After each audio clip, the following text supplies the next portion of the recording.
इसके बाद दूसरा प्रश्न लेते हैं। दर्शाइए कि कोई भी विषम पूर्णांक 6q प्लस 1 या 6q प्लस 3 या 6q प्लस 5 के रूप का होता है जहाँ q कोई पूर्णांक है।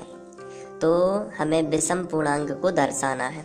तो सबसे पहले तो जो भी दर्शाना है उसी को हम a मान लेते हैं। माना विषम पूर्णांक a है, हल माना विषम पूर्णांक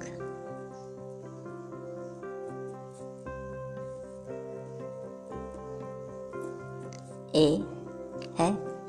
जब विषम पूर्णांक a है तथा इसमें 6 लिखा है, अभी हम लोगों ने एग्जाम्पल किया था उसमें 2 लिखा था तो हम लोगों ने भाजक 2 माना था। उसमें 2 क्यों लिखा था तो हम लोगों ने भाजक 2 माना था।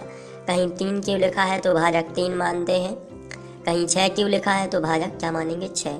तो भाजक क्या हो जाएगा, भाजक आपका हो जाएगा 6। तो ऐसी स्थिति में थोड़ा रफ में समझ लेते हैं। जब किसी संख्या में वो भी a है, हमने विषम पूर्णांक a माना हुआ है, जब 6 से भाग दोगे तो कोई शेषफल क्या आएगा q, कोई भागफल क्या आएगा q और कोई शेषफल क्या आ जाएगा r।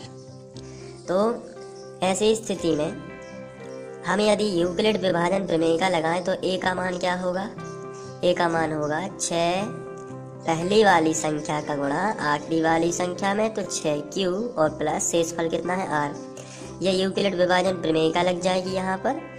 लेकिन r के मान क्या क्या हो सकते हैं, तो आपका उत्तर होगा कि जो r का मान है ये हमेशा भाजक से कैसा होता है, छोटा होता है। तो r का मान या तो 0 हो सकता है, या तो 1 हो सकता है, 2 हो सकता है, 3, 4 और 5।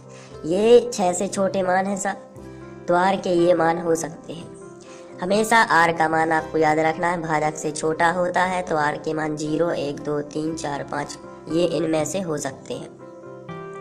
तो अब जब r के मान इतने सारे हो सकते हैं तो a के मान बहुत सारे होंगे। r की जगह पर यदि हम मान रखेंगे तो a का मान भी तो बदलता जाएगा। इसलिए हम a बराबर यदि r की जगह पर 0 रख दें तो a का मान कितना आ जाएगा 6q।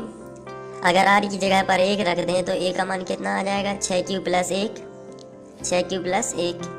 और अगर हम r की जगह पर 2 रख दें तो a का मान कितना आएगा 6q प्लस 2। और अगर r की जगह पर 3 रख दें तो a का मान आएगा 6q प्लस 3। r की जगह पर अगर 4 रख दें तो आ जाएगा a बराबर 6q प्लस 4। और r की जगह पर 5 रख दें तो a का मान आ जाएगा 6q प्लस 5। अब इनमें से ऐसे कौन कौन से a के मान हैं जिनमें 2 का पूरी बार भाग चला जाता है। तो इसका आंसर है 6q ऐसा मान है, 2 3 6, यहाँ 3q आ जाएगा। अगर हम इसको करेंगे 3q कैसे आएगा देख लेते हैं। अगर 6q के बटे में 2 करेंगे तो ये पूरी बार कैंसिल हो जाता है, 2 तिया 6 और q ज्यों का त्यों। वैसे ही अगर हम इसमें भाग दें तो ये 6q प्लस 2 है, इसमें हम 2 का भाग देंगे तो ये पूरी बार अलग अलग बटे में कर देते हैं। तो 6q बटे 2 प्लस 2 बटे 2, तो ये कैंसिल हो रहा, 2 3 6, 2 1 2, तो ये 3q प्लस 1 ही आएगा। और ये भी पूरी बार 2 से डिवाइड होगा, क्योंकि इसमें से 2 कॉमन लिया जा सकता है, इसमें से भी 2 कॉमन और इसमें से भी 2 कॉमन लिया जा सकता है। लेकिन 6q प्लस 1 एक ऐसी संख्या है जिसमें 2 का पूरी बार भाग नहीं जाता है, बटे में संख्या आ जाती है। और 6q प्लस 3 है, इसमें भी 2 का भाग नहीं जाता है। और 6q प्लस 5 है, इसमें भी 2 का भाग नहीं जा सकता है। इसलिए 6q प्लस 1, 6q प्लस 3 और 6q प्लस 5 जो है वो विषम पूर्णांक है। आइए इसको डिटेल में समझते हैं। जब हमारा भाजक 6 है तो यूक्लिड विभाजन प्रमेय से यूक्लिड विभाजन प्रमेय से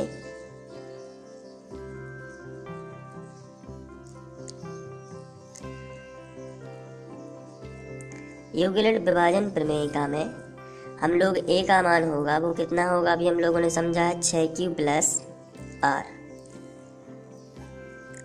ठीक है।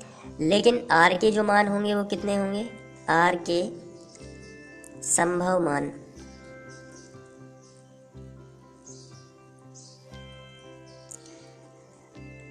r बराबर या तो हो सकता है 0 या हो सकता है 1, 2, 3, 4 और 5।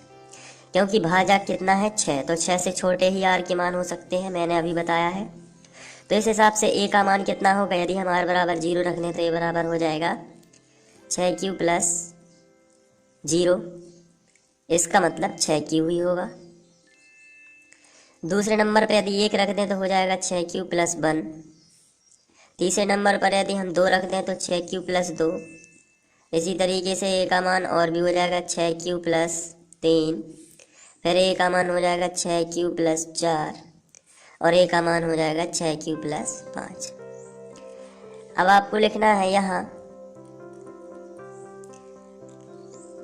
ए के मान 6q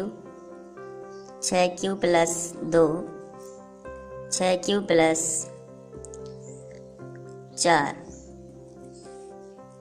में 2 एक गुणनखंड है या 2 से पूर्णतः विभाजित है। 2 एक गुणनखंड है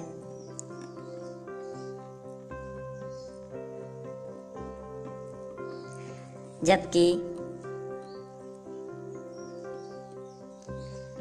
6q plus 1, 6q plus 3, 6q plus 5 2 में 2 एक गुणनखंड नहीं है, में 2 एक गुणनखंड नहीं है। इस प्रकार की आपको भाषा लिख देना है और ये क्वेश्चन सॉल्व हो जाएगा।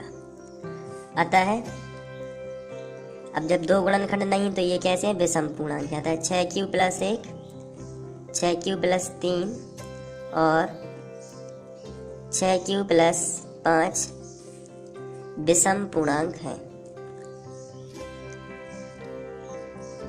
विषम पूर्णांक है। इस तरीके से आपको सॉल्व कर देना है। बहुत ही सिंपल क्वेश्चन था, आपको थोड़ा समझ लेना है और हल कर देना है। Thank you.